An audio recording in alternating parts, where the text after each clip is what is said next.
Hello everyone, I am Satish. Welcome to our YouTube channel APC Academy. 30 days 30 video challenge में आज हम discuss करेंगे HPGK के section के बारे में।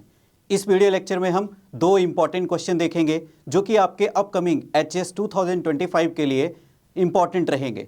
शुरू करते हैं important and interesting video lecture. जैसे कि फर्स्ट क्वेश्चन है हमारे पास, कंसीडर द फॉलोइंग स्टेटमेंट्स। यहाँ पे हमारे पास कुछ स्टेटमेंट्स दी गई हैं। चलिए वन बाय वन स्टेटमेंट्स को स्टडी करते हैं और जानते हैं किस तरह से स्टेटमेंट वाइज जो क्वेश्चन होते हैं उन्हें सॉल्व किया जाता है।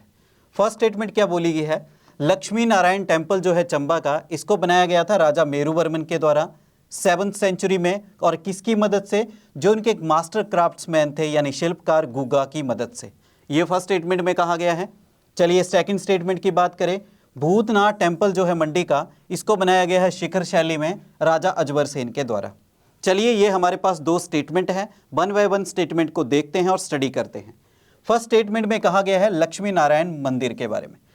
बिल्कुल सही, लक्ष्मी नारायण मंदिर आपको कहाँ पे मिलेगा? चंबा डिस्ट्रिक्ट में मिलेगा। और ये चंबा डिस्ट्रिक्ट में बेसिकली चंबा टाउन में ही है।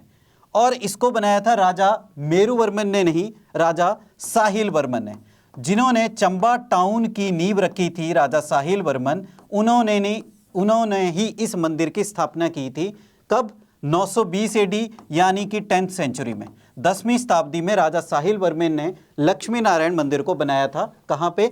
चंबा टाउन में। बात करें इस मंदिर के बारे में, ये ग्रुप ऑफ 6 टेम्पल है, 6 मंदिरों का समूह है।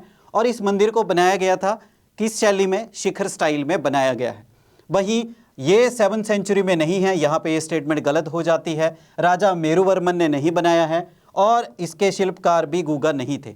बात करें राजा मेरुवर्मन की, तो इन्होंने भी चंबा में बहुत सारे मंदिर बनाए हैं, जैसे कि छतरारी शक्ति देवी टेम्पल, लक्षणा देवी टेम्पल, मणि महेश टेम्पल। और किसकी मदद से? गुगा की मदद से 7वीं शताब्दी में। तो यहाँ पे फर्स्ट स्टेटमेंट क्या होगी? इनकरेक्ट होगी।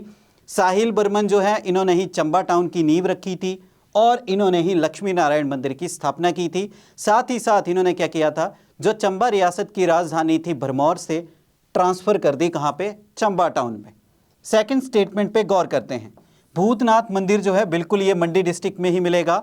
मंडी डिस्ट्रिक्ट में कहाँ पे मिलेगा? ये आपको मंडी टाउन में मिलेगा, ब्यास नदी के किनारे। वहीं बात करें तो ये मंदिर शिखर शैली में ही बनाया गया है, बिल्कुल सही बात है। और इसको बनाने वाला भी कौन था? राजा अजबर सेन। बिल्कुल, उस समय मंडी रियासत के राजा थे अजबर सेन। उन्होंने इस मंदिर की स्थापना की। कब की? 1527 एडी में।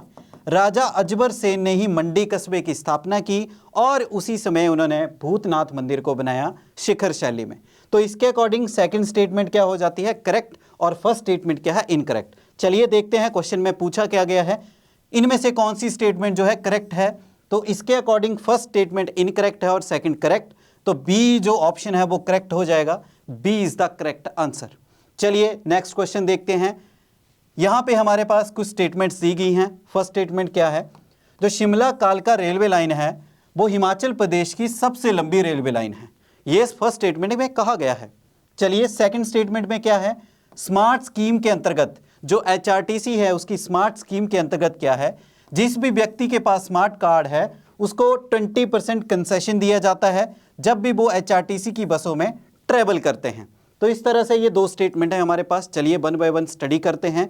जैसे कि फर्स्ट स्टेटमेंट में कहा गया है, बात की जा रही है यहाँ पे शिमला कालका रेलवे लाइन की, तो ये हिमाचल प्रदेश की सबसे लंबी रेलवे लाइन नहीं है, ये हिमाचल प्रदेश की ओल्डेस्ट बोल सकते हैं या पहली रेलवे लाइन है।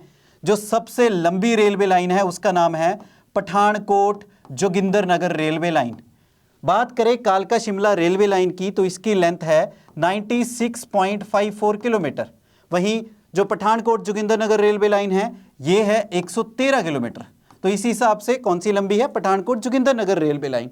और शिमला कालका जो है ये हिमाचल प्रदेश की सबसे पुरानी है, जिसको 1903 में जो है इनैगोरेट किया गया था। उस समय के ब्रिटिश गवर्नमेंट के जो वाइसरॉय थे लॉर्ड कर्जन, उनके द्वारा। तो यहाँ पे फर्स्ट स्टेटमेंट क्या हो जाती है? इनकरेक्ट हो जाती है। कालका शिमला रेलवे लाइन की बात करें तो इसका उद्घाटन 1903 में किया गया लॉर्ड कर्जन के द्वारा। 1906 में पहली ट्रेन शिमला पहुंची। जब इस रेलवे लाइन को बनाया गया था तो इस पे कुल जो टनल्स थी वो थी 107। 1930 में कम होके रह गई 103 और वर्तमान समय में जो टोटल टनल्स हैं वो है 102। और 102 में जो सबसे लंबी टनल है उसका नाम है बड़ोग टनल, जिसकी लंबाई है 1143 मीटर। तो इस तरह से ये हमने जाना कालका शिमला रेलवे लाइन के बारे में।